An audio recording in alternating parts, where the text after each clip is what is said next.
Ce matin, nous faisons un tour en Côte d'Ivoire. Simone Gbagbo, une candidature symbolique. Nous nous interrogeons, mesdames, messieurs, ce matin.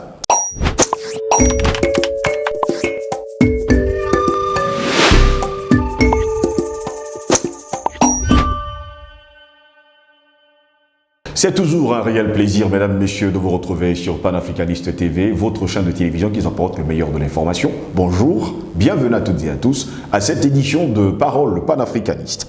L'ancienne première dame de Côte d'Ivoire, Simone Gbagbo, a été investie samedi dernier par son parti, le Mouvement des Générations Capables, MGC, comme candidate à l'élection présidentielle d'octobre 2025.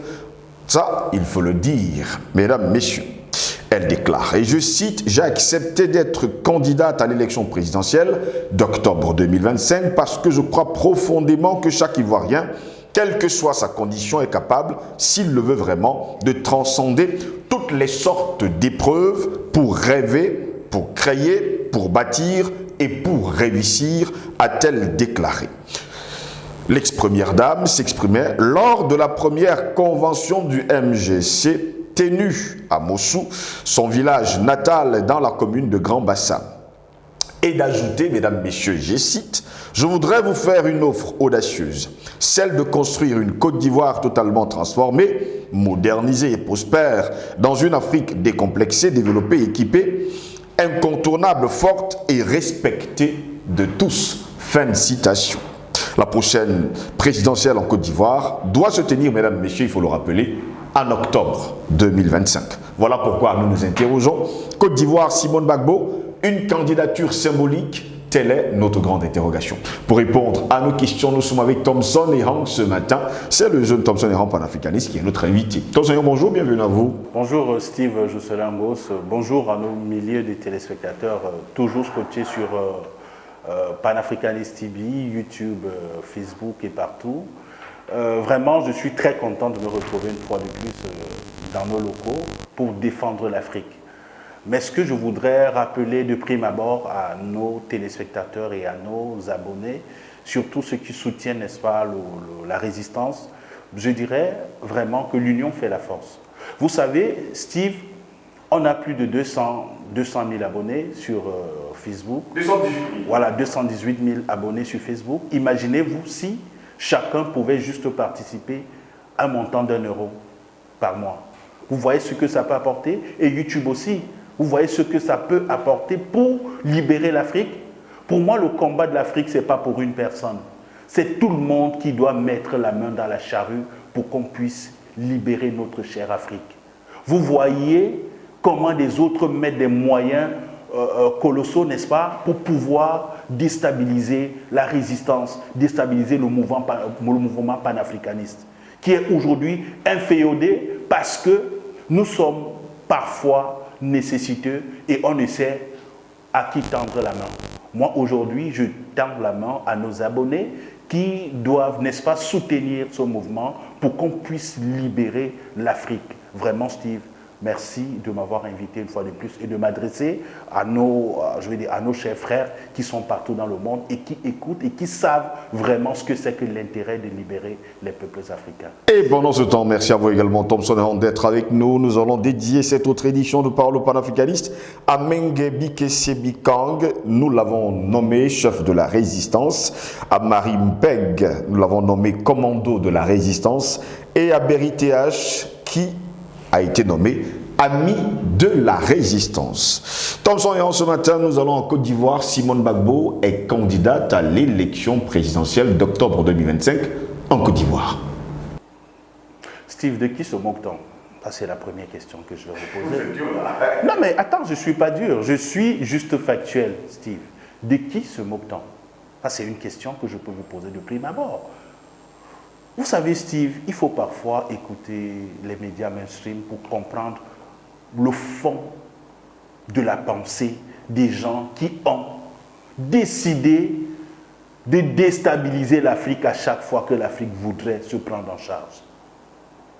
Steve, vous savez, j'ai lu quelque part où je parle de TV Saint-Monde, qui emploie le terme ex-Gbagbo.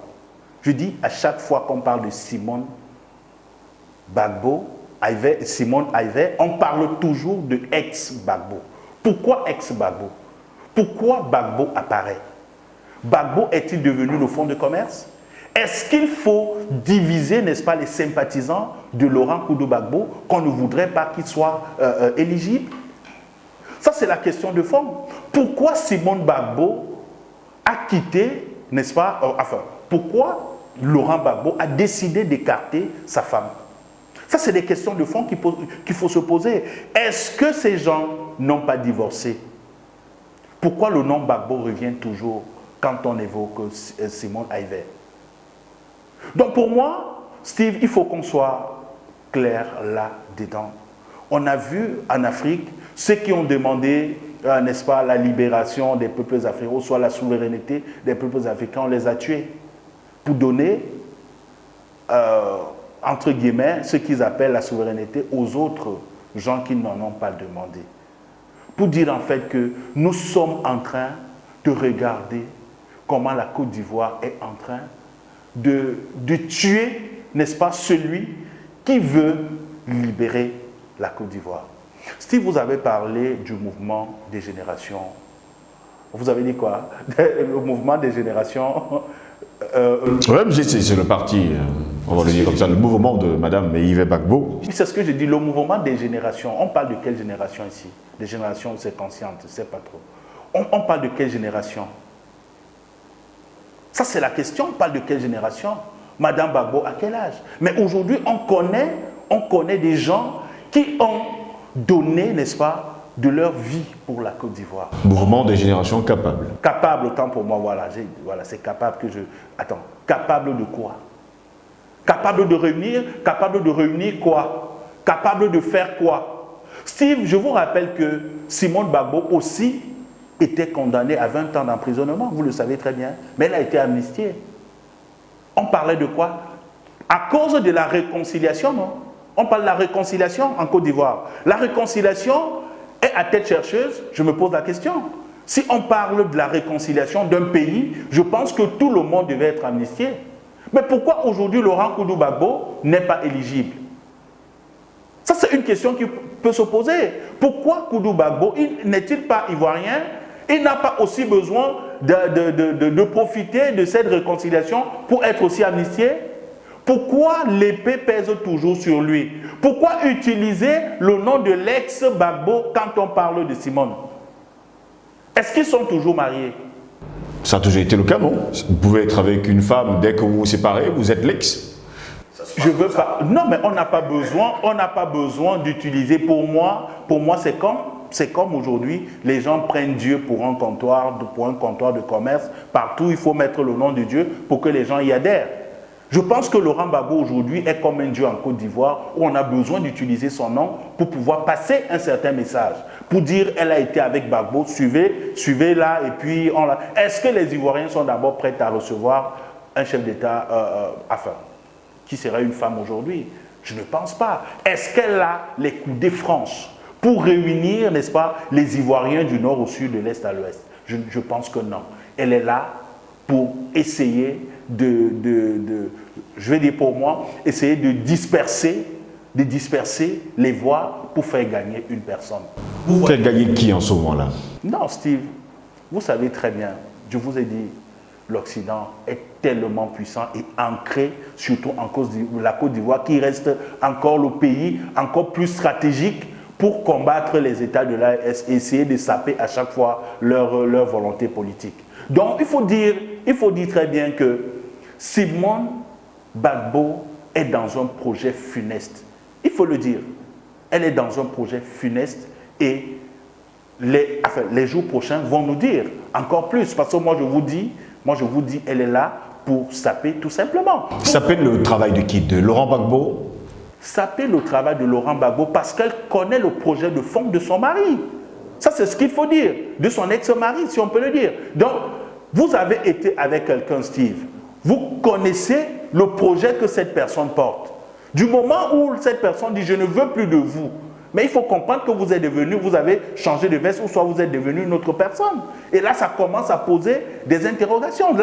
Pourtant, tout le monde sait aujourd'hui que Simone Gbagbo a toujours été une bonne partenaire politique pour Laurent Gbagbo et même partenaire familial. Pourquoi ne défend-elle pas l'idéologie de son mari? Et si c'était qu'elle est candidate à l'élection présidentielle pour son ex-mari, je ne pense pas que ce soit le cas.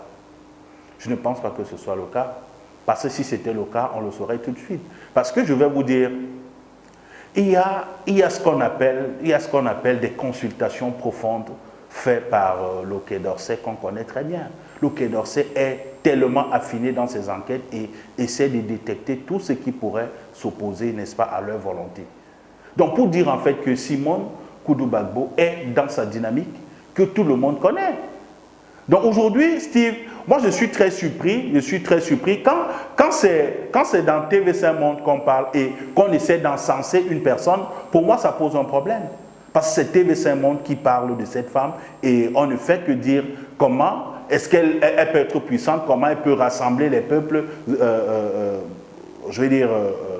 ivoiriens. Donc pour moi, ça pose un problème. Pourquoi Laurent Gbagbo n'a pas été aussi amnistié? Pourquoi on refuse qu'il se représente personnellement? Je ne pense pas que ce soit sa volonté de voir son ex-femme aller se mettre à sa place. Je ne pense pas. Et pourquoi ne pas venir dans le même parti que Laurent Gbagbo?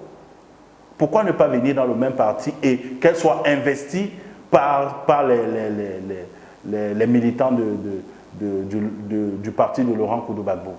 Donc pour moi, il y a un problème de fond, Steve. On ne peut pas se mentir. Ils sont en train de vouloir, n'est-ce pas, disperser des voix en Côte d'Ivoire pour que des gens, pour que le peuple ivoirien ne puisse pas, n'est-ce pas, choisir celui-là qui va venir changer, n'est-ce pas, le pays qui est la Côte d'Ivoire. Moi, je dis au peuple toujours de prendre leur destin en main pour défendre, n'est-ce pas, la candidature de Laurent Gbagbo. Il faudrait que Laurent Gbagbo soit éligible. Il faudrait qu'il se représente, il faudrait que sa voix aussi compte, parce que je sais que c'est la seule personne qui est capable de réunir du nord au sud, de l'est à l'ouest, les peuples ivoiriens, parce qu'il a un projet pour la Côte d'Ivoire. Il a un projet précis. Pourquoi? Bon, parlons des générations capables, comme vous êtes en train de dire. Pourquoi le jeune Blé Goudé ne peut pas aussi être éligible? C'est des choses qu'il faut comprendre. Il faut voir qu'on a essayé d'écarter toute la substance. Et toutes les partis qui sont venus là, l'idéologie, par exemple, des partis comme le parti de l'ex-Konan Bédié qui a été créé le PDCI, autant pour moi, qui a été créé depuis 1946. C'est au fur et à mesure que les années sont passées, on a dilué, n'est-ce pas, l'idéologie même du parti. Oui, naturellement, on a dilué l'idéologie de ces partis politiques. Aujourd'hui, ce n'est plus ça. Ce n'est plus ça. Donc, maintenant, c'est le Quai d'Orsay qui choisit son cheval et qui essaie de l'accompagner jusqu'au bout pour pouvoir réaliser, je vais dire, ses projets funestes en Côte d'Ivoire. Est-ce pour dire que Laurent Gbagbo fait peur? Laurent Gbagbo fait très peur. C'est pour ça que son nom est toujours utilisé quand on parle de Simone Ayvé. On met toujours Gbagbo quelque part. Elle a gardé ce nom, c'était son mari, c'est quand même son compagnon de lutte également. Non. Si je suis ton mentor, Steve, si tu reconnais... Ne parlons pas de mentor, je parle bien sûr de compagnon de lutte. Hein. Madame Yves Gbagbo et Laurent Gbagbo, c'est d'abord des luttes depuis très longtemps, c'est la prison, c'est pas mal de choses. C'est des luttes politiques, c'est pas aujourd'hui qu'ils se connaissent. Oui, mais pourquoi donc lâcher à la dernière minute? Le FPI, ils l'ont créé ensemble. Ensemble, ils l'ont créé, mais pour dire en fait que quelque part, il y avait un porteur de projet. Le porteur de projet, celui qui était l'incarnation de ce parti dont vous êtes en train de faire allusion. Derrière un grand homme se cache une grande femme, mais c'est ce qu'on dit toujours, c'est un grand homme d'abord, après la grande femme, pour dire que quelque part, si ton mari est devant, tu sais qu'il est devant parce qu'il mérite d'y être. Si tu as accepté d'aller en prison parce que tu défendais l'idéologie de ton mari que tu trouvais vraiment souveraine et quelque part salutaire pour les peuples ivoiriens. Mais quand il faut à un moment donné quitter la barque et aller créer, pour moi ça devient autre chose. Ça devient autre chose. C'est comme si on était dans une association et à un moment donné, je commence aussi à avoir soif du pouvoir ou soit à avoir faim du pouvoir. On connaît ce qui est en train de se passer un peu partout. La dernière fois, je pense qu'on a évoqué le cas du Mali et le Premier ministre qui essayait déjà d'avoir des appétits parce qu'à un moment donné, chacun commence à aiguiser ses appétits pour devenir un peu plus grand et montrer que moi-même je suis capable de le faire. Ce n'est pas pour autant dire que cette personne fait pour forcément soutenir celui qu'il est en train de quitter. Donc moi je dis une chose, Simone. Pour vous, le clan Gbagbo a été divisé. Quand je parle du clan Gbagbo, je parle du clan politique Gbagbo. Pour vous, il a été divisé quand on prend par exemple l'initiative avec le FPI de Pascal Affi-N'Guessan, c'est d'un côté. Blé Goudé, lui également, a créé son mouvement. Aujourd'hui, Madame Eyve Gbagbo a aussi son mouvement des générations capables. Et sans oublier Laurent Koudou Gbagbo, qui aujourd'hui a également un autre parti. Le Parti des peuples africains, Côte d'Ivoire.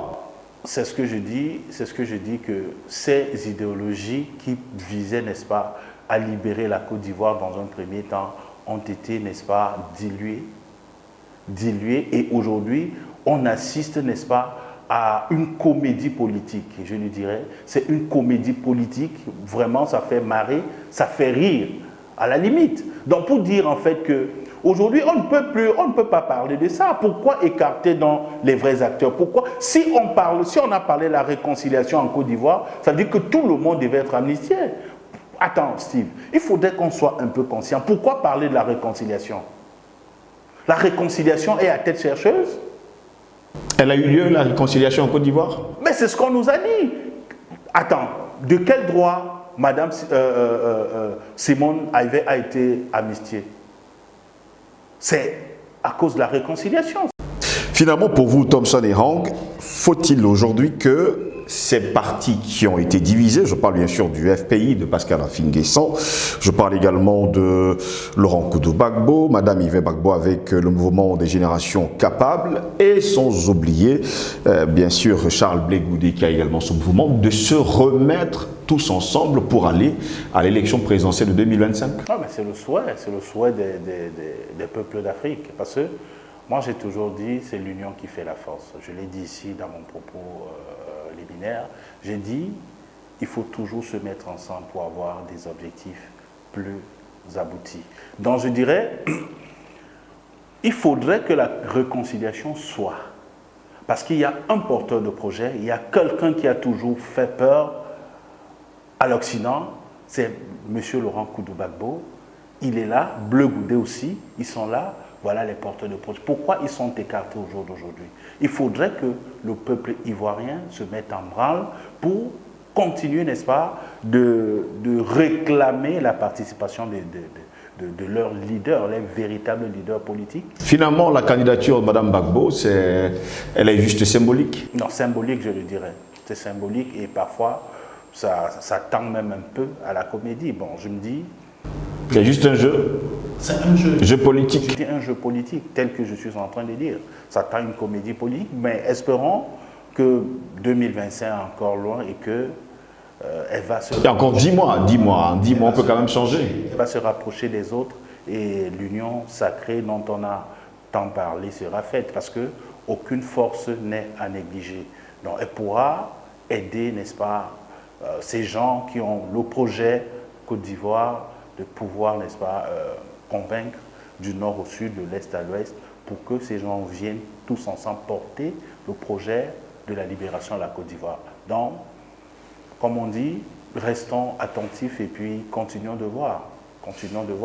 On va continuer de voir. Merci à vous, Thompson et Hang, d'avoir participé à cette édition de Parole panafricaniste. Non, merci Steve, c'est moi qui vous remercie et je dis encore au peuple d'Afrique, soyez vigilants, ne baissons pas la garde parce que l'ennemi est en train d'utiliser des astuces pour revenir et toujours nous déstabiliser. Donc faisons très attention parce que vous allez voir dans tous les partis politiques, on met toujours le peuple en branle. Vous savez, quand quelqu'un veut, il met toujours le peuple.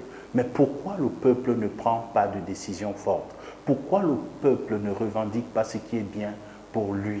Donc, je rappelle encore une fois de plus aux peuples africains de prendre son destin à main parce qu'il est toujours présenté comme le fer de la lance, mais reste toujours en arrière quand il s'agit de défendre son propre droit. Merci une fois de plus. Merci à vous également, mesdames, messieurs, de nous avoir suivis. Restez sur Panafricaniste TV. L'information est en continu sur notre chaîne. Bonne journée à toutes et à tous.